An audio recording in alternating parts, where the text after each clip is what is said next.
First and foremost, I want to say, man, my heart goes out to anyone ever affected by any one of these situations, bro. Like, my heart breaks for anyone ever having to deal with this, go through this, experience this. You know? It's no words to ever be able to say to someone, bro. And if you have kids, you understand that. All right? We're going to get into this video, man, because there were actually some school shootings that predate Columbine. And we're going to get into this video, man. Let's check it out. Number 3. The Cleveland Elementary School Shooting. Brenda Ann Spencer was born in San Diego, California on April 3, 1962. Her parents split up when she was 10 years old. Her father, Wallace, got custody of her and her 2 older siblings. Brenda said her home life was dysfunctional. She did not see her mother much. She claimed her father physically and sexually abused her.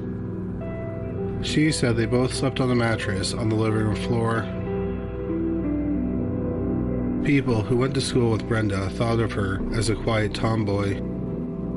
One classmate said she was, quote, too small to be scary. But not everyone thought she was harmless. Her neighbors noticed some disturbing behavior from her, like she beheaded her Barbie dolls. Brenda did well in school, and she was an honor student. In 1979, Brenda Spencer was 16 years old and living in a San Diego, California suburb. She lived across the street from Cleveland Elementary School. Around 8:30 a.m. on Monday, January 29, 1979, children were waiting outside the school to be let in for their day of classes. Brenda grabbed her .22 caliber rifle with mounted scope and, from inside her home, she aimed it at the children. The gun was a Christmas gift from her father, Wallace. 9-year-old Cam Miller was shot first. Brenda later said she chose him because he was wearing blue, her favorite color. She continued to shoot children. The school's principal, 53-year-old Burton Ragg, was inside the school when the shooting started. He heard what he thought were firecrackers exploding, but he realized what was happening once he saw a little girl fall to the ground. As he ran into the yard, Brenda shot him once in the chest, and he collapsed. The school's custodian, 56-year-old Mike Sakar, also ran out to help. Brenda shot him as well. School staff led students into the auditorium and told them to stay low and be quiet. The police quickly arrived on the scene. The first responding officer, 28-year-old Robert Robb, was shot in the neck. Once the police determined that the shots were coming from Brenda's home, they placed a garbage truck in front of her house to block her line of sight. This move bought the police time to transport injured children away from the scene. Brenda refused to come out of her house, and a standoff ensued.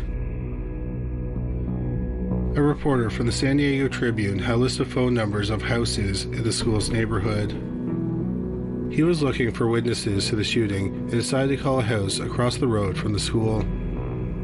A young woman answered the phone and identified herself as Brenda. The reporter asked her if she knew anything about the shooting. She said she had seen the entire thing. The reporter then asked her who the shooter was. She said it was a 16-year-old kid who lived at 6356 Lake Atkin Avenue. The reporter thought that this was odd because he had called the house at that address. He said, "Isn't that your address?" Brenda laughed and said, "Sure, who do you think did it?" She laughed. Now look at this picture, right? How many of y'all think back to your school days? I know for some people that may be a long time ago, but think back to your school days. How many people remember a girl that looked similar to her? Thought she was extremely quiet, weird. Some of the kids may have picked on her, did different things. But overall, she looks like a regular kid that you and I, all of us have met. Would you ever expected something like that? I think that's what gets me all the time. It's just like, I never would have saw that coming out of that person, right? But then you dig into her history. You dig into her history, and it's like, come on, bro. It's what happened with her parents, what her father was doing to her. It's crazy, bro. You never really know what somebody's going through that made a switch click off in their head and say, at this point, I'm about to do something.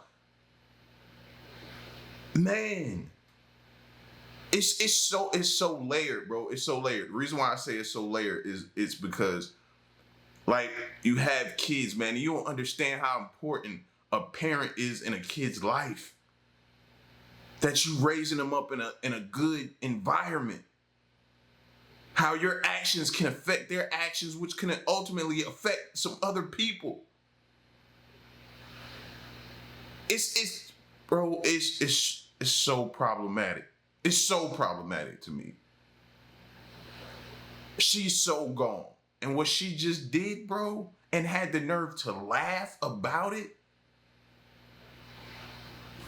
These things, bro, are the sickest. Because I often, when you see them happen on the news, you think to yourself, you say, like, how can we stop this? How can we prevent this from happening? How? She then hung up the phone. The reporter called her back, and Brenda answered the phone again. He then asked her why she was doing this. She supposedly said, "I just started shooting. That's it. I just did it for the fun of it. I just don't like Mondays. Do you like Mondays? I did this because it's a way to cheer up the day. Nobody likes Mondays." SWAT teams had arrived on the scene and positioned snipers on a neighbor's roof. After 6 hours, Brenda Spencer agreed to surrender. In the shooting, which only took 15 minutes, Brenda fired 36 rounds. 11 shots hit their targets. 8 children were injured, but none of them were severely wounded, and they all survived. 28-year-old police officer Robert Robb also survived. And another thing, too, while I'm thinking about it, she was gifted that firearm. Like, as a parent, you gotta know and be able to, like, you gotta know your kid. And are they mature enough and able to handle something like that? But again, going back to the house she was raised in. The school's principal, 53-year-old Bern Ray, and the custodian, 56-year-old Michael Sukar, both succumbed to their injuries. Brenda Spencer was charged with 2 counts of murder. 9 attempted murder charges were dismissed. Brenda's defense team claimed she was mentally and emotionally sick, and they urged the judge to try her as a juvenile. They also told the court that Brenda had epilepsy.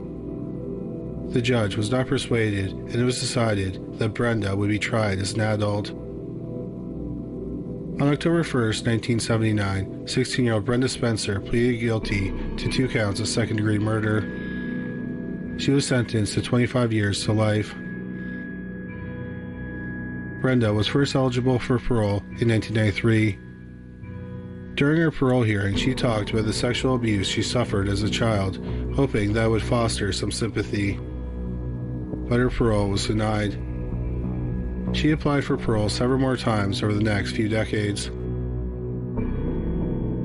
The Cleveland Elementary School shooting is considered the first modern school shooting. At Brenda's 2001 parole hearing, she said, "With every school shooting, I feel I'm partially responsible.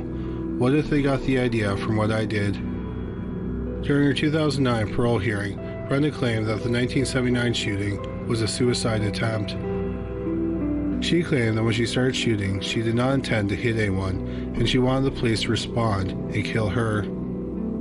Brenda's most recent parole hearing was on August 18, 2022. She was once again denied parole. Besides being considered the first modern school shooter, another legacy from the shooting is Brenda Spencer's "I Just Don't Like Mondays" quote. The quote became the basis for the song "I Don't Like Mondays" by the Irish new wave band the Boomtown Rats. The song was a hit in the UK and received moderate airplay in the United States. However, Brenda does not remember saying the line to the reporter. In a 1993 interview, Brenda claimed that her memories from that day were fragmented. She said she had spent the previous week binging on alcohol and PCP. She claims that she was hallucinating when she fired the shots at the school. However, toxicology testing on her urine that was done in the wake of the shooting indicated there were no drugs or alcohol in her system. Cleveland Elementary School closed. And you hallucinating with the accuracy that you displayed? You was hallucinating though. Nah. I didn't believe that when I heard it. Like, come on. You said you hit the first one because he was wearing a color, or he or she was wearing the color that you like, the color blue. Come on, man. In 1983 due to low enrollment. The site was used as a private school in subsequent years. A plaque memorializing the victims was installed at the school. The site was put up for sale in 2015 and the school was demolished in 2018. A new housing development has since taken its place. The plaque was moved to the former southern edge of the school's property. At the time of this video, 62-year-old Brenda Ann Spencer is serving her sentence at the California Institution for Women in Chino, California. She'll next be eligible for parole in 2025. Number 2. The Montreal Massacre. Marc Lepine was born Gamal Gabari in Montreal, Quebec in 1964. Lepine's parents' marriage was an abusive one. His mother divorced his father after she found evidence of an affair. His mother got full custody of him and his younger sister. After his parents split up, Lepine's father wasn't in his life much. When he was 14, he started using the name Marc Lepine. Lepine was his mother's maiden name. He legally changed his name when he was 18 years old. In high school, Lepine was a good student, but he was socially inept. He was generally considered a loner. Lepine tried to enlist in the military when he was 17. He was interviewed, but was determined he was unsuitable. Lepine applied several times to get into the engineering school at École Polytechnique, a university in Montreal. In his first attempt in 1982, Lepine took pre-university CE-GEP classes at a local community school. CE-GEP is only available in Quebec and it provides first-level post-secondary education at a public school. Lepine failed 2 of his classes and he switched programs. In 1986, he dropped out entirely. Even though he had dropped out, he applied at École Polytechnique. He was rejected for not having enough credits.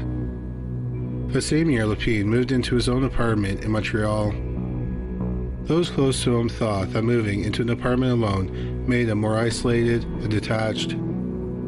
His mother got him a job serving food in the cafeteria at the hospital where she worked. At the time, Lepine had terrible acne.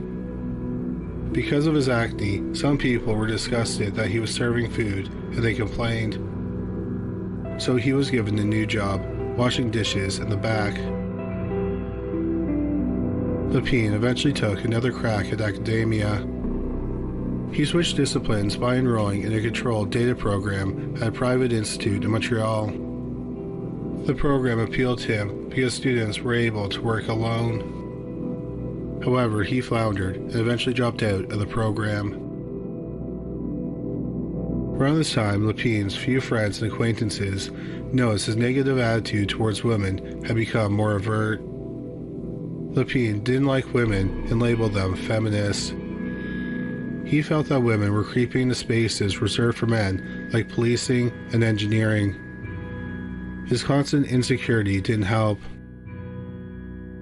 By 1989, 25-year-old Mark Lepine seemed to be going nowhere in life. He spent a lot of his time watching war movies. He did find a connection with people at Checkmate Sports, a local gun shop. To Lepine, Checkmate felt more like a boys' club.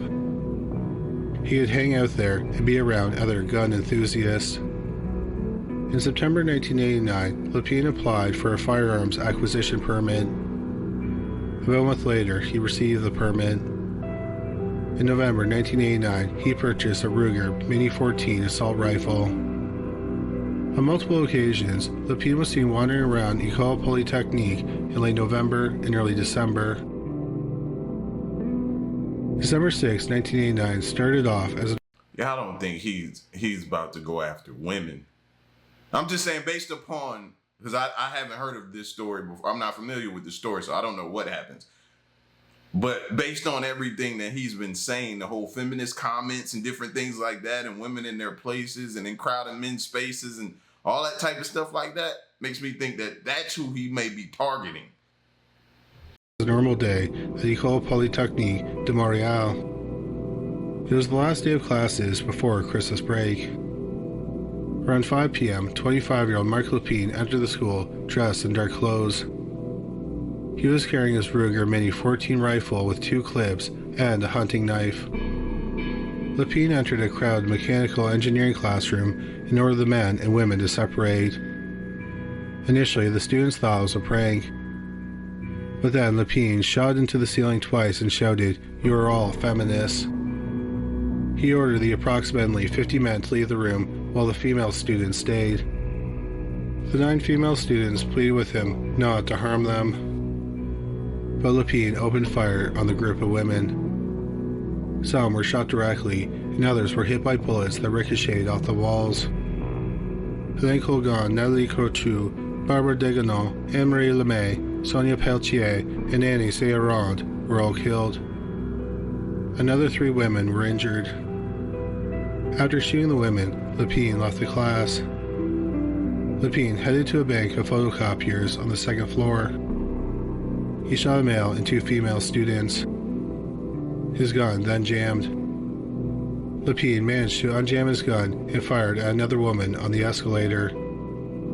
She was shot but managed to run away. Lepine then went to the finance department and shot the next victim, 25-year-old budget clerk Maryse Lagunière, through a window. She died as a result of her wounds. Lepine's next stop was a cafeteria on the ground floor where there were 100 students. He opened fire and killed 31-year-old nursing student Barbara Kliznik. He shot another student, but she survived. Lepine walked through the cafeteria and then came to a storage room.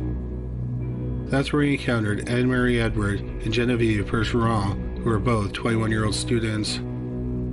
Bergeron was studying civil engineering, and Edward was a chemical engineering student. He shot them both to death. Lepine then went to the 3rd floor and shot a female and 2 male students. He then entered the classroom where a materials engineering class was being held. 23-year-old Maurice Leclerc was giving a presentation. Once again, Lepine... I just don't understand, man. I don't understand.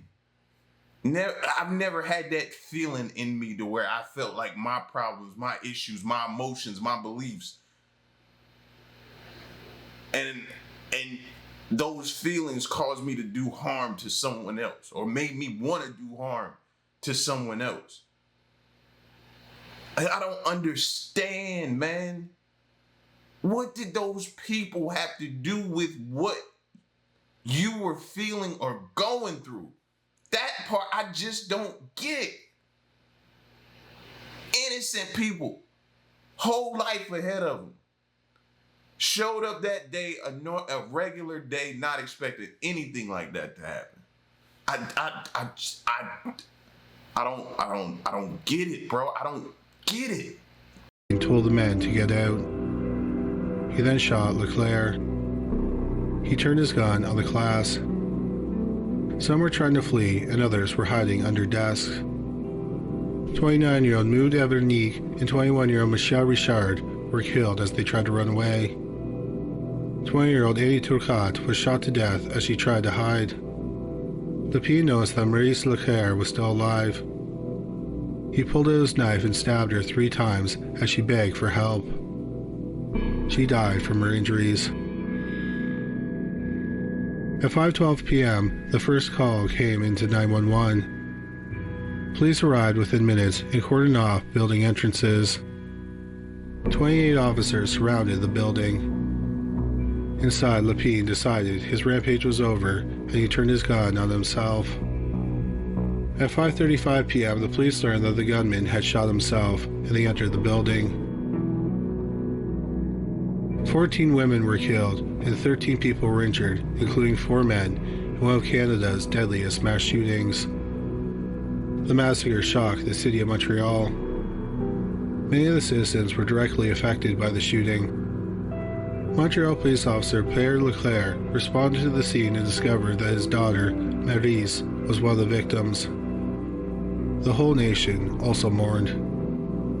Canada's then Prime Minister, Brian Mulroney, attended the funeral services. Lepine wrote a letter on the day of the massacre, and it was found in one of his pockets.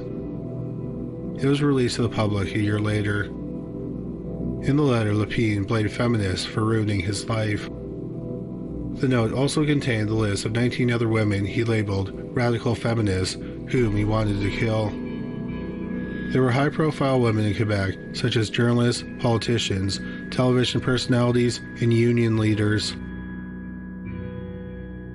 The shooting at École Polytechnique has since been called the Montreal Massacre. The event sparked debates about violence against women and gun control in Canada. Several Montrealers formed the Coalition for Gun Control. Their aim was for safer gun restrictions and to ensure this tragedy never happens again. The coalition found success. They helped pass Bill C-68, the federal firearms control legislation. The bill contained stricter rules for owning a firearm and mandatory background checks. In 1991, the Canadian Parliament declared December 6 as the National Day of Remembrance and Action on Violence Against Women. While the Montreal Massacre shaped debates about feminism and gun control, it did not settle them. More than 30 years later, these problems persist in the Western world. In recent years, we've seen the rise of incels, who are men that are involuntarily celibate. The Anti-Defamation League defines incels as heterosexual men who blame women and society for their lack of romantic success. Marc Lepine is often considered a prototypical incel. Incels have even gone as far as to celebrate Lepine in his sickening actions. For example, in the late 2010s, some incels in Canada wanted the anniversary of the massacre, December 6, to be celebrated as St. Marc Lepine Day instead of the National Day of Remembrance and Action on Violence Against Women. This was after April 2018, when 25-year-old Alec Manassian drove a van onto a sidewalk in Toronto, Ontario, Canada to kill women intentionally. He killed 11 people, including 9 women, and injured another 16 people. It was labeled an act of misogynistic terrorism. Manassian was angry because he felt rejected by women. He said that other incels inspired him. Even though their crimes were committed 30 years apart, many people see parallels between Lepine and Manassian. Unfortunately, according to experts, the threat of incel violence is only getting worse. Number 1. The Dunblane Massacre. The people of Dunblane, Scotland thought that Thomas Hamilton was odd. Children called him Mr. Creepy and adults called him Spock. They suspected something was wrong with him. In 1974, 22-year-old Thomas was dismissed as a leader of a local Boy Scouts troop. Parents complained about his inappropriate behavior with the children. 4 Scottish police forces investigated a dozen complaints and accusations against him, but they could not make a case against him. Thomas fought back by writing letters petitioning for his reinstatement. His attempts ultimately failed. The Scouts claimed they fired Thomas because he was an incompetent leader. According to them, Thomas took campers out in extreme weather where they had to sleep in a van. Years later, in the 1980s, Thomas started a boys' club, the Dunblane Rovers, where he hoped to turn young boys, ages 7 to 11, into athletes.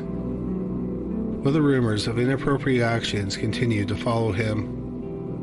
The local council in Dunblane tried to stop him from running these meetings at a high school, but they failed. The local government ombudsman believed that the allegations were too vague. After all, Hamilton had never been charged, let alone convicted, of a crime. Only one serious accusation surfaced in a few decades, but nothing came of it. Despite his poor public perception, Thomas had the support of some local council people and police officers. Some parents even spoke up on his behalf. Thomas dared people to come forward with their accusations publicly. Thomas also seemed to like to taunt people with his behavior. For example, he photographed topless boys puffing out their chest and then hung their photos in his home, clearly visible to his neighbors. How is that normal? If you couldn't convict them before or get anything before, I mean, here's all the evidence you need right now. Because I know you and I find that very strange and weird and odd and any other adjective you can use to describe that situation. Like, ignoring the signs have got to stop. Gotta stop. Neighbors thought that this was strange and offensive, but not criminal. Thomas claimed he instilled discipline in the boys he worked with by teaching them soccer, gymnastics, and shooting. He confronted anyone he thought spoke behind his back. Thomas claimed the accusations were part of a witch hunt that damaged his reputation and his shop. He owned a shop that sold DIY goods and supplies and fitted kitchens. The rumors never went away. Rumors and scandals surrounded Thomas Hamilton's family since before he was born. Thomas's mother, Agnes, was the illegitimate child of Rachel Hamilton. To avoid embarrassment, Agnes was given to childless relatives, James and Catherine Hamilton, who raised her as their own daughter. In 1950, when Agnes was 19, she married a local bus driver, Thomas Watt. Their son, also named Thomas Watt, was born in 1952 in Glasgow. 18 months later, Watt abandoned his family to run off with another woman. Faced with another scandal, James and Catherine, who raised Thomas's mother, legally adopted Thomas and raised him as their son. Thomas's name was legally changed to Thomas Watt Hamilton. They treated Agnes as his older sister. Growing up, Thomas did not know the truth about his family's lineage. His adoptive parents told him the truth when he was 22 years old. To this day, Thomas's biological father, Thomas Watt, denies that Thomas was his son. More police inquiries followed throughout the late 1980s and early 90s, but the police could never find enough evidence to charge Thomas Hamilton. The police raided the camps where he stayed with the young boys. Photography shops refused to develop his photos. Many people didn't like the nature of his photos, but they were not obscene enough to be charged with any crimes. However, some councils banned Thomas from using their schools to make films with young boys. Thomas Hamilton was also an avid gun collector. He had a firearms license and 6 guns registered. Because of his reputation, gun clubs refused to let him join. You know, I'm starting to see that as a common denominator, sadly, but true. Go look at some of the documentaries on Netflix. And I guarantee you, if you watch a series, you always come across one of the victims talking about how the person that did something to them was an avid gun collector, always into this, buying a new one, going to the gun shows all the time, knives, all of this stuff like that. It's like, Maybe we need to do more at paying attention who are showing up at these gun shows all the time and who are buying so many guns and different things like that. Maybe we need to start paying attention there. I know they do different checks, but maybe we need to amp it up a bit. Something. The constant rejection from society gnawed at Thomas. Around 9:30 a.m. on March 13th, 1996, Thomas Hamilton drove to the Dunblane Elementary School. The 43-year-old cut the telephone lines and entered the school with 4 handguns, 743 rounds of ammunition. He made sure to wear shooting earmuffs. Thomas fired a few shots as he made his way to the gym. At that moment, the primary 1 class, comprised of 5 and 6-year-olds, was in the gym with their teacher, Gwen Mayer. There were 29 students. Thomas stormed into the gym and immediately opened fire. He shot at the phys ed teacher, Elaine Harold, and teaching assistant Mary Blake, wounding the educators. The class's teacher, Gwen Mayer, tried to shield the children from the bullets. Tragically, the 43-year-old mother of 2 was killed. Now, she shielded the kids, had no way to protect them. I know this is always the topic that's brought up in conversation of should teachers be allowed to carry and different things like that. I'm going to present it again. What do y'all think? What do y'all think? Because she had no way to protect the kids. No way. It's like, what are we going to do, man? It's like they are there with no protection. 1 cop isn't enough either. Don't hand me that. Like, Thomas then opened fire on the children. Harold and Blake took as many children as possible and hid them in cupboards in the gym. As other teachers and older students came to the gym to check what was going on, Thomas fired at them and they ran away. Thomas dropped the gun he was using and pulled out another gun. He used it to shoot himself in the head, killing himself instantly. The mass shooting only took about 5 minutes.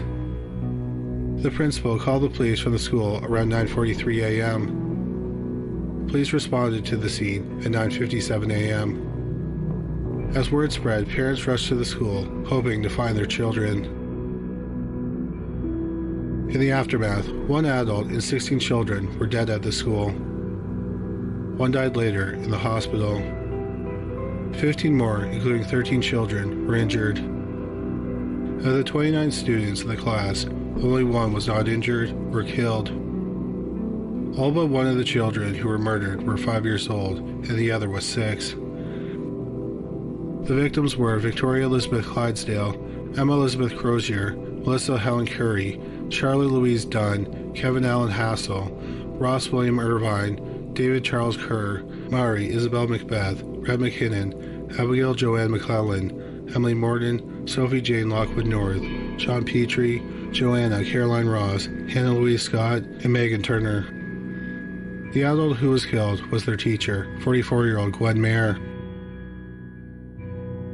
43-year-old Thomas Hamilton was cremated in a private family service. Police never determined a motive for why he targeted the school. What is known is that Thomas was an angry man who often felt rejected and ostracized by his community. An inquiry found that Thomas had planned the massacre for months. A week before the shooting, Thomas wrote a letter to the Queen complaining that the Boy Scouts had sullied his reputation. The tragic events in Dunblane shocked the United Kingdom. Queen Elizabeth attended a memorial service and visited surviving children in the hospital. Then Prime Minister John Major and Labour leader Tony Blair visited the site and joined in a vigil with the community. In April 1996, a month after the shooting, the gym where the shooting took place was demolished and a garden was put in its place. After the tragic events, the residents of Dunblane initiated the Snowdrop campaign to force changes in the UK's gun laws. The campaign gathered over 750,000 signatures. In February 1997, the British Parliament passed legislation banning the ownership of guns over .22 caliber. When Labour leader Tony Blair became Prime Minister in May 1997, he took the legislation further. In November of that year, private ownership of all handguns in the United Kingdom was banned. Also, security requirements for gun clubs were expanded. The British Parliament passed the laws by a wide margin. The following year saw a dramatic decrease in firearm deaths in the United Kingdom. Yeah, we need to look at what other countries are doing, man, as well, to see what's keeping their gun violence and deaths down. We need to seriously consider that, man, because I often see that in the comment section after a video, something like that, like this, of people saying what their laws are and how they don't experience things like that anymore, if not hardly. There have been no school shootings in the United Kingdom since the tragic events of March 13, 1996. Thank you so much for watching today's video.